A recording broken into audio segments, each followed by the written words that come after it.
There are some reasons why piracy is needed for the individuals like you and me, and also for the big tech companies. Imagine if we had to buy Microsoft Windows and Microsoft Office separately for each and every laptop or desktop you bought since childhood. Or imagine if we had to buy Adobe Photoshop in our college days. I bet most of the people will switch to free alternatives rather than buying it. Piracy exists, that's why these commercial softwares are so popular. At some point of your life you'll buy Windows or Office. If you've got Windows on your laptop when you bought the laptop, you've already paid the price of Windows, it's included in the price of the laptop. Piracy enables you to take control. You must have heard about de novo. It's an anti-piracy mechanism used by game developers to protect their games from piracy. But guess what? De novo makes the game laggy. For example, when Resident Evil 3 Remake came out with de novo, it ran very poorly. Then the developer removed de novo from their game to optimize the performance at a later point of time. And all anti-piracy technologies tend to crack after a certain period, so what's the point of spending so much on anti-piracy measures? De novo is really very costly. Publishers could have invested the fund into more useful stuffs to make the game better. Resident Evil 3 sold more than 6.5 million copies worldwide in total as on January 2023, despite of it being cracked in 2020.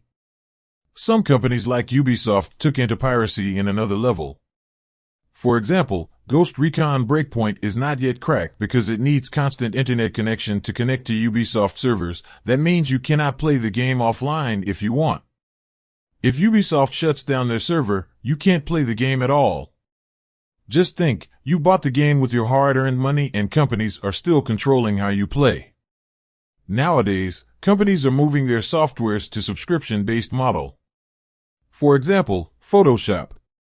Suppose you are not a digital artist or a photographer and you don't earn a dime from photo editing, you just need it sometimes for your personal use. Would you pay a subscription fee every month to Adobe for using Photoshop? Of course not. Either you'll use a free alternative or a pirated version of Photoshop. Netflix, Amazon Prime, and many other streaming services takes money for the movies they offer. Most of the time you'll not find your favorite movie in any of these platforms.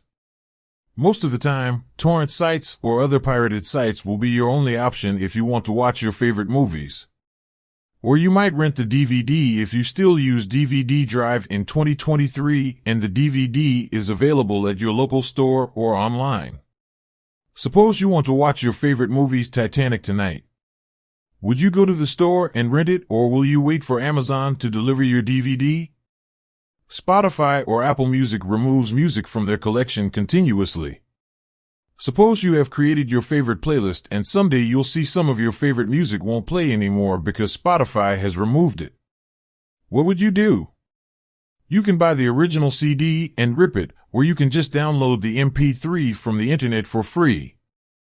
Digital book platforms like Kindle are also not so innocent. Your favorite book may not be available in Amazon store. You would rather buy the hard copy or you will download the EPUB or PDF format from the internet. Sometimes Amazon takes off the digital books from their stores, even if you bought it. Piracy is not always the right thing to do. But the companies and their money-minded mentalities are ruining the people like us. They force the users to look for pirated options. If the digital contents like music were free to download and provided with a donate button, people will donate more than the artists could have earned from Spotify or Apple Music. Publishers keeps a large amount of money for doing nothing, and the artists should not suffer because of that, and that's my belief. Game developers could have made their games DRM free to save the cost of anti-piracy technology. People who buy games will always buy game no matter what. Red Dead Redemption 2 sold over 55 million copies worldwide. It was cracked on 2020. Red Dead Redemption has an online play option, so crack won't work there. That's how a game should be. Some users might want to try the game before they buy. Watching gameplay review on YouTube doesn't give same experience as playing the game itself. All Grand Theft Auto games are cracked. Did it hurt the sales? No. In my opinion, All ebooks should have been made free with a donate option.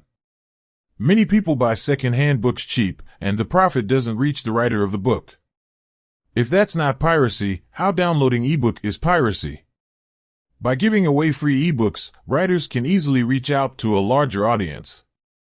Most of the people will donate. Even many people will donate more than the price of the book itself. The writer will not even need a publisher, and all 100% of the donation can go to the writer. Movies and web series need not be free, we can rent it, but the problem is, not all the movies or web series are available in a single streaming platform. So you have to subscribe to multiple platforms. Companies could have made a single platform and share the revenues. And all movies should have been accessible to all users, well except for kids section, which can be restricted. Piracy should be used in a good and positive way, not in the intention to hurt the creator. I would pirate a game and later buy it if the game is good. Same goes for softwares. But we can use alternative open source free softwares where we can't find alternative open source free games. So there is a fine line between controlled use of pirated softwares and games. For digital art, the scenario is different for different creators. Some creators will encourage piracy or giving away their creations for free because they want to share it with a larger audience, and some will not. That's their choice. We can't comment on that. Whatever I said, that's in my opinion. You might agree with me or not at all. Please let me know in the comment section, what do you think about piracy? That's it for today. Don't forget to share the video with your friends if you liked it. See you in the next one.